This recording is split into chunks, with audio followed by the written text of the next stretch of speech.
नमस्कार। प्रभात साक्षी news network और आप सभी का स्वागत है। इस वक्त हमारी चुनाव यात्रा छत्तीसगढ़ में है। हम हैं राजनांदगांव संसदीय क्षेत्र में। मेरे साथ हैं बीजेपी सांसद और बीजेपी की तरफ से दोबारा चुनाव लड़ रहे श्री संतोष पांडे जी।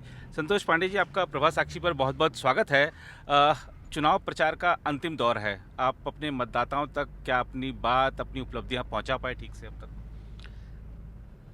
हम लोगों की घोषणा पहले हो जाने के कारण अवसर भी मिला जी और समय का हमने भरपूर फायदा उठाया। जी मैं तो अपने पूरे लोकसभा के 8 विधानसभा में मैं 3 बार राउंड ले चुका हूँ। जी और अब जो बचे खुचे ऐसे जगह हैं, जो बड़े जगह जहाँ जाना चाहिए जी वहाँ मैं जा रहा हूँ। जी और सब जगह देश के प्रधानमंत्री माननीय मोदी जी का जी जो उपलब्धि है, जी जो कार्य है, जो काम कांग्रेस अपने पूरे जीवन काल में नहीं किया, जी वो काम मोदी जी ने 10 साल में करके दिखाया। जी और सभी तरफ माननीय मोदी जी की ही लहर है। जी ऐसे राष्ट्रीय कार्य जो हुए, प्रदेश में जो कार्य हुए, जी राष्ट्र में जैसे धारा 370, राम जन्मभूमि के लिए वातावरण तैयार करना, जी और भी अनेक कानूनों में जो संशोधन हुआ, जी जैसे सीए है, जी ऐसे और इसके अलावा भी मेरे क्षेत्र में बहुत काम हुए। जी और उस काम का फायदा, जी यानी जैसे कहते हैं ना कि करते हो तुम कन्हैया नाम हो रहा है, जी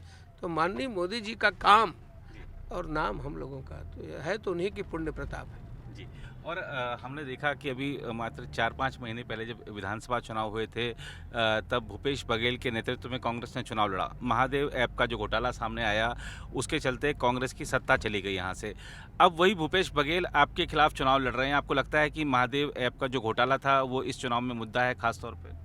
आप सही कह रहे हैं। जी मैं दिसंबर में 23 दिसंबर जी सन 2023 को मैंने प्रश्न भी किया था। जी और वहीं से सट्टा का कि इन्होंने भगवान शंकर को भी बदनाम कर दिया। जी और सट्टा का नाम महादेव रखा गया और सट्टा का संचालन इनके नाक के नीचे, जी इनके गृह नगर दुर्ग से ही शुरू हुआ। जी तो ये ऐसा कैसे हो सकता है कि इनको मालूम ही ना हो, जी और पूरे प्रदेश में और इस प्रकार से सट्टा का जाल बिछा। जी बाद में स्पष्ट हो गया। जी अब तो इनके ऊपर बहुत धाराएं भी लगी है, जिसमें एक तो 420 की धारा लगी है। जी अब आप समझ सकते हैं जी कि जो संविधान का शपथ लेकर के मुख्यमंत्री बना हो, जी वो व्यक्ति इतना निकृष्ट हो सकता है। ये कांग्रेस का आइडियोलॉजी, ये कांग्रेस का बौद्धिक, ये दिवालियापन है। जी मैं तो ये कहूँगा कि कुल मिलाकर के सट्टा, जी सौम्या जी और शराब में जी ये छत्तीसगढ़ को बदनाम कर दिया। ये खुद तो गए, जी किंतु इस प्रदेश का नाम उन्होंने खराब किया है। जी। और खास तौर पर अगर हम देखें, एक ऐसा भी आरोप लगा भूपेश बघेल पर कि जब वो मुख्यमंत्री थे तो यहाँ से बहुत सारे सरकारी कार्यालय अपने दुर्ग क्षेत्र में ले गए। तो आपको लगता है कि उससे इस क्षेत्र का नुकसान हुआ और अब वो वापस यहीं आकर चुनाव लड़ रहे हैं? उन्होंने पाप किया है साहब। जी और जो द्वेष है, जी जो भेदभाव है, जी एक माँ और मौसी का जो व्यवहार कहते हैं ना, जी कि वास्तव में उन्होंने इतना राजनांदगांव का एडीबी कार्यालय, जो संभाग कार्यालय आपने उठा करके दुर्ग ले गया। जी यहाँ का जो कार्यालय सेतु निगम का, जी उसको ये उठा करके दुर्ग ले गए, शिफ्ट कर दिए। जी यहाँ के मुद्रणालय को वो ले जाना चाहते थे दुर्ग में। जी हम लोगों ने सब प्रकार से विरोध किया, जी उसके कारण वो रुका।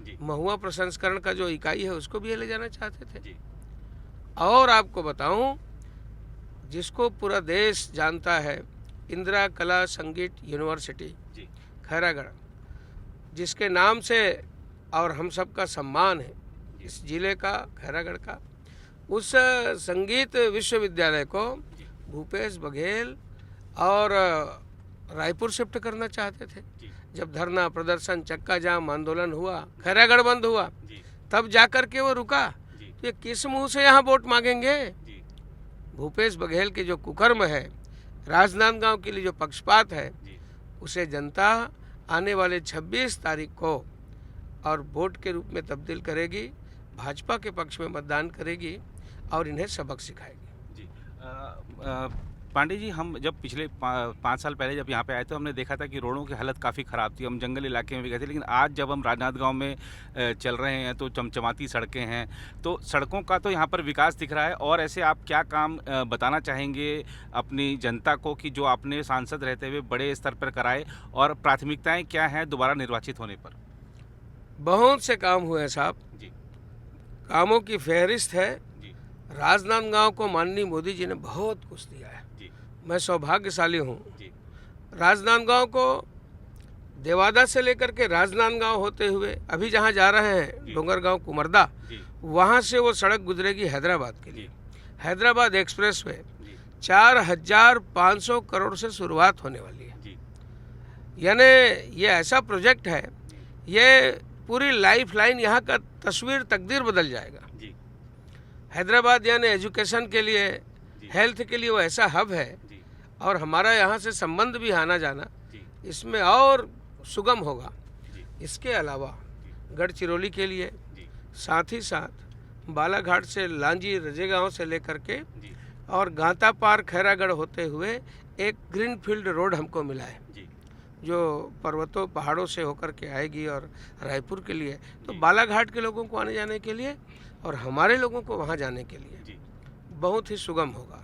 जी इसके अलावा 956 करोड़ का तो सोलर पार्क है यहाँ। जी ये देश का अपने आप में अलग हट करके है। जी हम रेलवे को बिजली दे रहे हैं, जी छत्तीसगढ़ विद्युत मंडल को भी दे रहे हैं। जी कुल मिलाकर के आज के तारीख में मैं ये कहूँ कि जो काम है, अब जैसे प्रसाद योजना है, जी डोंगरगढ़ हमारा धर्मनगरी है, जी माता बमलेश्वरी के लिए और प्रज्ञा तीर्थ के लिए जी ऐसे 43 करोड़ 33 लाख हमने लाया। जी यहाँ CRC भवन बन करके और माननीय मोदी जी ने उसका उद्घाटन किया। जी दिव्यांग कौशल विकास केंद्र, तो जिसमें दिव्यांगों को उनके जो उसमें जो गुण है उसका विकास किया जाएगा, जी उनके कुशलता कौशल्य का विकास होगा, जी उनके परिवार वालों को भी उसमें ट्रेनिंग दी जाएगी कि जी। उसको किस प्रकार से उनसे व्यवहार करें, जी। किस दिशा में उनको आगे बढ़ाएं। जी ये हिंदुस्तान का 6वां है जी जिसको हम अपने यहाँ प्रदेश में, हाँ, राजनांदगांव में लेकर के आए। जी और मेडिकल कॉलेज की स्थापना कवर्धा में होगी, घोषणा हो चुकी है। जी यानी हम सब के लिए, वनवासियों के लिए दूर दूर तक कवर्धा के लोग उसका फ़ायदा उठाएंगे। जी उसके अलावा वहाँ केंद्रीय विद्यालय बन चुका है, जी उद्घाटन माननीय मोदी जी ने किया। जी इसके साथ साथ जो डोंगरगढ़ से कटघोरा रेल लाइन बननी है, जी जिसे भूपेश बघेल रोक करके रखे थे, जी पैसा पड़ा था केंद्र का, जी किंतु इन्होंने कोई रुचि नहीं दिखाई। जी और खैरागढ़, गंडई, लोहारा, कवर्धा होते हुए जो बिलासपुर कटघोरा के लिए जो जाएगी, जी बहुत नुकसान किया है भूपेश जी ने। जी ये ज्वाइंट एडवेंचर है, ये जो संयुक्त उपक्रम है, केंद्र और राज्य दोनों मिलकर के बनाते हैं। जी किंतु राज्य में ये बैठे थे, जी इन्होंने विकास होने ही नहीं दिया। अब मेरे राजनांदगांव क्षेत्र में जी ये जब ट्रेन गुजरेगी, जी ये मैं तो ये कहूँगा कि ये मेरा सबसे बड़ा एक स्वर्णिम एक स्वप्न जो था वो पूरा होने वाला है, जी। और माननीय मोदी जी इसको पूरा करेंगे। जी। और आपने बताया कि किस तरीके से भूपेश बघेल जी ने इस क्षेत्र का विकास रोके रखा था, लेकिन अब वो इस लड़ाई को, इस चुनावी लड़ाई को सवर्ण बनाम पिछड़ा बना रहे हैं, ऐसा भी सुनने में आ रहा है। हाँ, ये किंतु यहाँ की जनता जो है जी इन सब में विश्वास नहीं करती। जी वो व्यक्ति को, काम को देखते हैं, जी जो उपलब्धि है, जो विकास हुआ है, जी और ये सबसे हमारे क्षेत्र की जनता बहुत ऊपर उठ चुकी है। जी और हम लोग भी जब करते हैं तो जो सामाजिक समरसता के भाव के साथ जी और सबका साथ सबका विकास, इसी भाव से हमारा संगठन आगे चलता है। जी और वो एक पंक्ति है ना कि पथ का अंतिम लक्ष्य नहीं है, जी सिंहासन चढ़ते जाना, सब समाज को लिए साथ में आगे ही बढ़ते जाना। तो सबको साथ में लेकर के चलने वाला, और हमारे देश के प्रधानमंत्री, आप देखिए कि आज राष्ट्रपति कौन है हमारे भारत के, जी तो द्रौपदी मुर्मू है। जी इसके पहले कौन थे, तो श्री रामनाथ कोविंद जी थे। जी और हमारे यहाँ जो है ये जो ब्रेक हो गया था स्वतंत्रता के बाद, नेहरू से लेकर के जी और जितने कांग्रेस के रहे, जी ये ऐसे ऐसे पदों में ऐसी नियुक्तियाँ इन्होंने किया, जी यानी बिल्कुल विषमता थी, किंतु सामाजिक समरसता अब फिर से, जिसको हम कहें कि गुड गवर्नेंस, सुशासन, जी ये दिखने लगा है मोदी जी के राज में। जी। और हम अगर आपके संकल्प पत्र की बात करें तो उसमें एक तरफ ये है कि हम जो भारत का अंतरिक्ष स्टेशन बनाएंगे, भारत को तीसरी सबसे बड़ी अर्थव्यवस्था बनाएंगे और विकसित भारत का जो संकल्प है उसको सिद्ध करेंगे। दूसरी तरफ जो घोषणा पत्र आया है उसमें कहते हैं कि हम अग्निवीर योजना को ख़त्म करेंगे, हम जो जाति जनगणना कराएंगे, हम 370 को वापस लाएंगे। तो आपको लगता है कि ये देश को पीछे ले जाने की कवायद है? साहब, इसका एजेंडा सामने आया। जी। हम पहले जो बोलते थे कि ये मोदी विरोध में राष्ट्र विरोध कर रहे नहीं, ये राष्ट्र विरोधी हैं। जी। हैं। ये राष्ट्र के विरोध में स्वतंत्रता के बाद से लेकर के अभी तक केवल इन्होंने उसी दिशा में काम किया है। जी। इनको सर्जिकल स्ट्राइक अच्छा नहीं लगता, जी। इनको राम सेतु पर ये प्रश्न खड़ा करते हैं। जी। राम जन्मभूमि के विरोध में बाबरी मस्जिद एक्शन कमेटी के पक्ष में, जी। यानी राम के विरोध में सिब्बल को जी। और विधि मंत्री होते हुए उनको उतारते हैं। जी। पी चिदम्बरम को सब प्रकार से बयान दिलाते हैं, उनके विरोध में उतारते हैं। जी। तो ये जो है, ये श्रद्धा केंद्रों का अपमान करने वाले, राष्ट्र का अपमान करने वाले जी। और हमारे शहीदों का अपमान करने वाले। आपको मालूम है अभी कल इनके वो जो श्री नेते, क्या वो प्रवक्ता है, वो आई थी सुप्रिया श्री नेते, उन्होंने नक्सलियों को शहीद कह दिया। जी। स्वयं भूपेश बघेल ने कहा है कि ये जो नक्सलियों से जवानों ने जो पराक्रम दिखाया है 29 को उन्होंने ख़त्म कर दिया, उसको उन्होंने कहा ये फर्जी मुठभेड़ है। तो ये क्या दर्शाता है? आप नौजवानों का, आप प्रहरियों का, आप सैनिकों का मनोबल चढ़ा रहे हैं कि उतार रहे हैं, डाउन कर रहे हैं? तो इनका जो रहा है ये हमेशा राष्ट्र के विरोध में ही रहे हैं।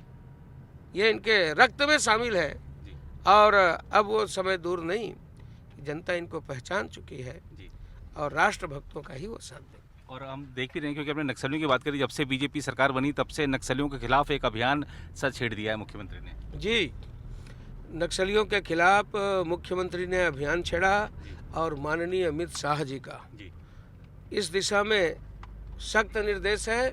और जब जब वो आए हैं तो उनका आप वक्तव्य सुने, प्रबोधन भाषण में उन्होंने जो कहा है स्पष्ट झलकता है।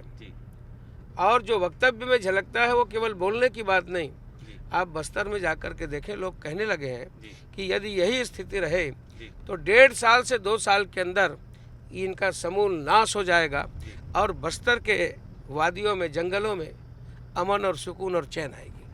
और अगर हम बात करें, छत्तीसगढ़ सरकार ने बड़ी गारंटियां दी थी, आपको लगता है वो गारंटियां पूरी की जा रही हैं? क्योंकि कांग्रेस का आरोप है कि राशन कार्ड बड़ी संख्या में निरस्त किए जा रहे हैं। वास्तव में कांग्रेस का आरोप बहुत झूठा है। ये स्वयं झूठे हैं। इन्होंने 500 रुपये देने की बात कही थी, महिलाओं को भत्ता देने की, माताओं को, इन्होंने दिया नहीं। अब जब हम दे रहे हैं, 2 महीने का मिल गया तो इनके पेट में दर्द उठ गया है और ये अब 1 लाख देंगे बोलते हैं। ये किस मुंह से बोलते हैं? प्रदेश में साई जी है, केंद्र में मोदी जी आने वाले हैं और चावल में जो कटौती की बात आपने की, ये केवल अफवाह उड़ा रहे हैं। कोई कटौती नहीं होगा, कोई कम नहीं होगी। जो चावल मिल रहा है वो मिलेगा। और कुल मिलाकर के ये दगा, फर्जी, झूठ, ये इनके फितरत में है। और आपने क्योंकि 1 लाख रुपए की बात करी है, पूर्व प्रधानमंत्री स्वर्गीय राजीव गांधी कहते थे कि दिल्ली से जो 1 रुपया चलता है वो 15 पैसा पहुंचता है लाभार्थी तक। तो ये 1 लाख रुपया कितना मिलेगा? ये कुल मिला करके इनको देना ही नहीं है। हमारे छत्तीसगढ़ में एक कहानी कहते हैं, उसको कहते हैं शंख ढपोर। एक शंख था और उससे मांगते थे कि मुझे 200 दे दो, तो कहता 400 ले लो। 400 कहते तो बोले 800 ले लो, और देना दुआना कुछ नहीं। तो ये जो है, ये ढपोल शंख वाली कथा ये भूपेश बघेल के ऊपर उतरती है। और ये तो झूठ तो इन्होंने यहाँ तक कहा, ये तो गंगा जल पी गए थे, बोले जनता के सामने कि हम ये गंगा जल ले रहे हैं, और वही विरोध में सब विरोधी काम इन्होंने किया। और हम अपने दर्शकों को बताना चाहेंगे कि जो संतोष पांडे जी हैं, लोक गीत भी गाते हैं और ख़ास तौर पर जब वो किसी सभा में जाते हैं, अपने मतदाताओं के बीच होते हैं, तो डिमांड होती है कि हमें कुछ सुनाइए, और स्वयं लिखते हैं, समस्याओं को भी उठाते हैं, क्या जो वादे हैं उसको भी अपने गीतों के माध्यम से लोगों के समक्ष प्रस्तुत करते हैं। तो पांडे जी, मेरा आग्रह रहेगा कि अगर आपकी कोई, वैसे आपकी व्यस्तता है, पता नहीं आपने कोई नवीन रचना भी की हो या नहीं की हो, लेकिन कुछ हमारे दर्शकों के लिए आप अपनी छत्तीसगढ़िया में ज़रूर सुनाइए। जी, मैंने कोरोना काल में भी 2 गीत लिखा था जी। और बीच बीच में मुझे बड़ा प्रेम है गीत से, श्लोक से, जी। रामायण की चौपाई से। जी, जी। एहि महमर, मैं आपको दूसरा सुनाता हूँ, ये तो पुराना हो गया। जी। धर लो ध्वजा हाथ माँ, धर लो ध्वजा हाथ माँ, सब समाज साथ माँ, एकता के मंत्र सब गूंजाबो, भारत माँ राम राज लाबो,